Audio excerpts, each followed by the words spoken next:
Oi, eu sou o Thales Rian. Eu falei tanto em fé nesse período de Sagitário, né? Mas o que seria fé? Como a gente desenvolve isso? É algo bem complexo, é algo bem silencioso, porque a fé você não sente necessariamente como você sente a tristeza, o amor. A fé ela é tão invisível que ela nem sequer toca o nosso corpo. O Jung trouxe um termo chamado sincronicidade. O que seria sincronicidade? Ele nos mostrou que existem coisas que acontecem na nossa vida onde uma coisa não necessariamente leva a outra a acontecer, mas elas acontecem num pequeno intervalo de tempo. Ou seja, a sincronicidade são questões que nos acontecem não causais. Um exemplo comum de sincronicidade é quando você olha as horas e elas estão iguais, meio-dia e 12, 10 e 10, 11 e 11, 22 e 22. Isso é uma sincronicidade. Eu poderia dizer que uma das formas da gente desenvolver a nossa fé é observar as sincronicidades na nossa vida. Quando você está distraído e olha o relógio e vê que são 11 e 11, por exemplo, procure entender que aquilo é uma conexão com o seu próprio sagrado. Procure entender que, de alguma forma, você está no caminho, você está onde você deveria estar no momento e no lugar exato. Então, a sincronicidade poderia ser vista como um contato silencioso que a gente está com o espírito, a gente está no caminho. E isso, de alguma forma, nos ajuda a desenvolver a nossa fé, porque é como se fosse um sinalzinho pequeno de que as coisas estão acontecendo como deveriam ser, mesmo que sejam além da nossa compreensão. Teve uma vez eu estava assistindo um vídeo e nesse vídeo o cara estava falando e ao fundo passou um avião e fez barulho no vídeo.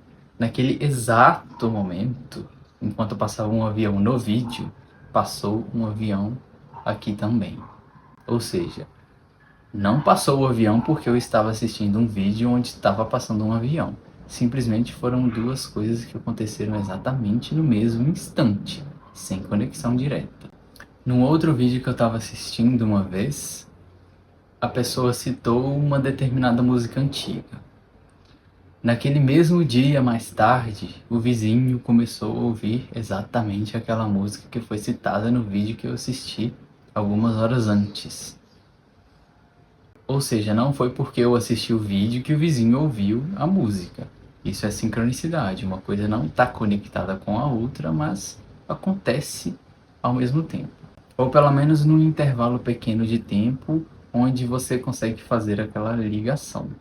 Um outro exemplo é que uma vez eu estava assistindo um episódio de uma série que já havia sido lançada há um tempo, e no episódio que eu assisti naquele dia, mostrou a data exatamente do mesmo dia que eu estava assistindo aquele episódio.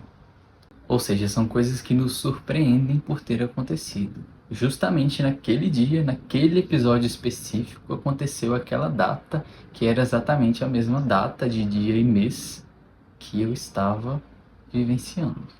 Então eu poderia dizer que as sincronicidades, você observar os detalhes da vida, o silêncio da vida, ela ajuda a desenvolver a fé. Um outro ponto que eu quero trazer aqui como reflexão, como filosofia, é a respeito do propósito de vida. Existe um momento da nossa vida que a gente quer entender o nosso propósito. Qual que é o meu propósito? Eu quero descobrir o meu propósito. Vamos analisar. Eu diria que buscar o próprio propósito é algo genuíno, mas a gente precisa analisar de uma forma mais profunda e mais crítica essa questão do propósito de vida. Por quê? Quando a gente fala em descobrir o próprio propósito, de alguma forma por trás disso, a gente precisa reconhecer que a gente está tentando buscar o quão especial a gente é. O meu propósito de vida é ajudar essas pessoas. Olha como eu sou o escolhido. As coisas não são bem assim. Poderiam ser, mas não são. Então, quando a gente vai buscar o propósito de vida, a gente de alguma forma quer alguma coisa específica, um desafio, um destino específico que nos vá mostrar como a gente é especial e como a gente tem uma missão especial. Então, existe um propósito de vida pré-definido? Sim e não. Eu diria que sim, porque de alguma forma você não nasceu na sua família à toa, você não tá nesse relacionamento com essa pessoa à toa, você não tem os seus filhos à toa, nada é à toa. Então existe um propósito por trás. Mas quando a gente fala de propósito de vida, geralmente a gente associa a um caminho específico. E a vida não necessariamente funciona dessa forma. Algumas pessoas poderiam achar que seria melhor assim, outras acham assustador se fosse assim. Eu poderia dizer que o nosso propósito de vida principal é o autoconhecimento. Por que você é assim? Por que você nasceu nesse dia? Por que tudo isso? A gente olha e analisa tudo no mapa astral. Então eu fico indignado às vezes das pessoas não darem a devida importância para o mapa, porque assim como o nome diz, é um mapa. As pessoas vivem muito dispersas, identificadas com o que o coletivo diz que tem que ser, buscando coisas aleatórias às vezes para poder se sentir incluídas, mas na verdade ela tem um propósito de vida que seria o autoconhecimento que nos é dado de forma gratuita a partir do mapa.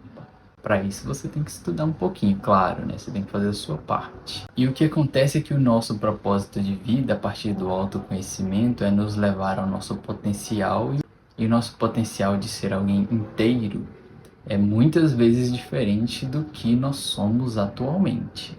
Porque muitas vezes a gente pode querer ser grande, mas do jeito que se está. E não necessariamente as coisas funcionam dessa forma. Às vezes você alcança esse patamar de autoconhecimento e de consciência elevado, mas você precisa passar por muito perrengue. E aí sim você vai entender o seu propósito de vida, que no fim das contas é dar significado à própria vida. Mas até lá você precisa passar por situações que muitas vezes você não vai gostar. Porque o ego, ele não anda tanto como gostaria que fosse. A gente tem uma inteligência muito superior que nos guia e de alguma forma, se a gente obedece a ela, a gente transita pela vida de uma forma mais genuína. E aí sim a gente vai vivendo o nosso propósito de vida, que não é ser grande e reconhecido, não necessariamente. A astrologia pode ser vista como uma religião? Talvez. Eu diria que não, porque ela vai muito além. Quando a gente fala de dinheiro, por exemplo, a gente está falando de uma parte que a astrologia estuda e que não necessariamente está relacionada à religião. Mas como mapa sintetizado, você consegue viver a sua vida baseada na filosofia que o seu próprio mapa te traz. Você estuda, você sabe quem você é e você busca um entendimento a nível superior do sagrado e ele é dado perfeitamente a partir do seu mapa. Então o mapa de alguma forma pode ser visto como a sua própria religião pessoal. Você está se guiando a partir de um sistema extremamente objetivo, que é o mapa astral. Eu vou trazer agora brevemente os planetas em Sagitário, só para poder a gente ilustrar rapidamente. Lembrando que o objetivo não é limitar o que você é a partir do entendimento dos planetas e dos signos. É simplesmente ilustrar e você vai dando propósito para a sua própria vida. Por exemplo, uma lua em Sagitário, a gente entende que a lua representa um mecanismo automático e o talento. Como um mecanismo automático, a tendência é essa pessoa querer sempre ir além, sempre essa pessoa ser otimista, mas é importante lembrar que a lua é um mecanismo infantil. Então, geralmente, o lado negativo das pessoas de lua em Sagitário é ser otimista aonde o otimismo não cabe. Então ela está ali infantilizada, dizendo que tudo sempre vai dar certo, sendo que o mundo está desabando ao redor dela. Como talento, essa lua pode ser extremamente bem-vinda, porque entre o otimismo e o pessimismo, geralmente o otimismo é mais bem visto. Um Mercúrio em Sagitário, por exemplo. Mercúrio representa a mente. Sagitário representa os pensamentos mais abstratos. Então aqui é como se a pessoa fosse buscar os estudos, o pensamento racional dela a partir dos dogmas, a partir de questões que vão além. E aí ela vai tentar pegar essas questões mais elevadas e trazer para a mente racional, o que nem sempre funciona. E quando a gente fala de pensamentos abstratos, a gente conseguir colocar a partir de uma linha racional nem sempre é possível.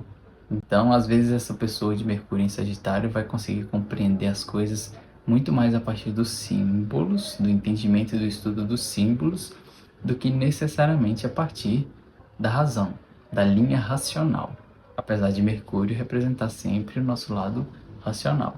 Quando a gente estuda Vênus em Sagitário, a gente entende que Vênus é prazer e relacionamento. Sagitário é abertura de consciência, é expansão de horizontes. Ou seja, então talvez naturalmente essa pessoa de Vênus em Sagitário tenha uma generosidade a nível financeiro, e em relação aos relacionamentos, ela precisa sentir que tem liberdade e espaço, porque Vênus está vestida de Sagitário.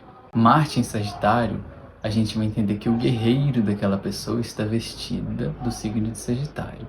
Então, Marte é o guerreiro e vai buscar dar sentido e significado para as próprias ações. De forma geral, isso é válido, mas é como se esse guerreiro tivesse vestido com a roupa do centauro. Então, ele vai ter o pensamento, a questão do conhecimento desenvolvida, ao mesmo tempo que ele vai ter também a animalidade do centauro. Então, eu poderia dizer que pessoas de Marte em Sagitário têm uma certa brusquidão, uma certa aspereza, talvez, nos atos. Isso tudo porque o guerreiro está vestido de Sagitário, mas as coisas são muito mais complexas e a pessoa precisa ilustrar a própria vida. Eu só estou trazendo um esboço, vamos colocar assim. Agora eu quero trazer, para poder a gente finalizar Sagitário de vez, uma carta, uma ilustração final. O que chama atenção aqui à primeira vista é o próprio centauro. O centauro é o símbolo de Sagitário, do qual a gente já compreendeu até aqui, onde conecta o lado animal, o lado demônio, o lado instintivo, ao lado humano, ao lado angelical.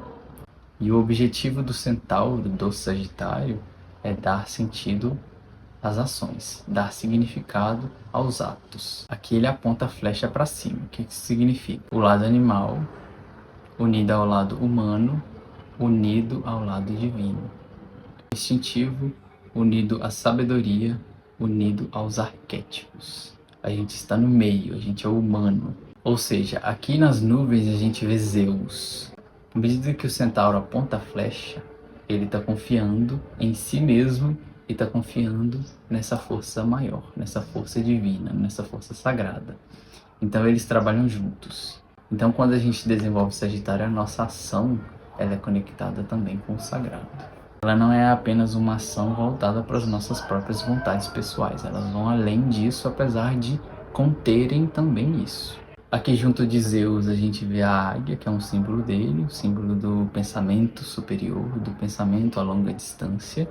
E quando a gente vê essa interconexão entre o sagrado e o humano, a gente entende, compreende que em algum momento da nossa vida a gente é co-criador da nossa realidade. Mas para tudo isso a gente precisa considerar, em primeiro lugar, a nossa fé. Aqui embaixo a gente vê um unicórnio, que é símbolo da pureza, símbolo da nobreza, símbolo do sagrado também. Lá atrás a gente vê o eremita, que apesar de ser associado ao signo de Virgem, ele também representa a sabedoria. À medida que você busca a sua própria verdade, o seu próprio significado, você está construindo a sua vida. O eremita é o nosso eterno buscador, nosso eterno viajante a nível filosófico. Quando a gente fala de ser eremita, a gente está fechado em si mesmo, mas não necessariamente a gente está parado. Aqui embaixo a gente vê uma cruz com uma flecha. Eu poderia dizer que a cruz é o símbolo da encarnação, de você colocar aquilo na matéria, e a flecha é o significado, ou seja, você vai encarnar o significado da sua vida. Em volta, aqui no cenário, a gente encontra alguns elementais, ou seja, aqui em Sagitário a gente se compreende como parte da natureza de forma racional.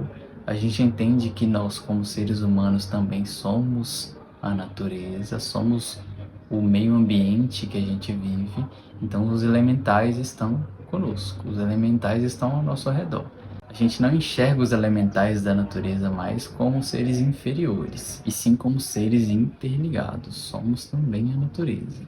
Assim como a gente compreendeu isso lá em Touro, porém em Touro a gente se compreende como natureza de forma unicamente conectada a partir dos instintos. Aqui em Sagitário a gente se compreende como parte da natureza, apesar da gente ser o topo da cadeia alimentar, vamos colocar assim. A gente não vai tratar os animais e os elementos da natureza como inferiores, e sim como complementos do que nós também somos. Enfim, desenvolver Sagitário é desenvolver o nosso lado profeta.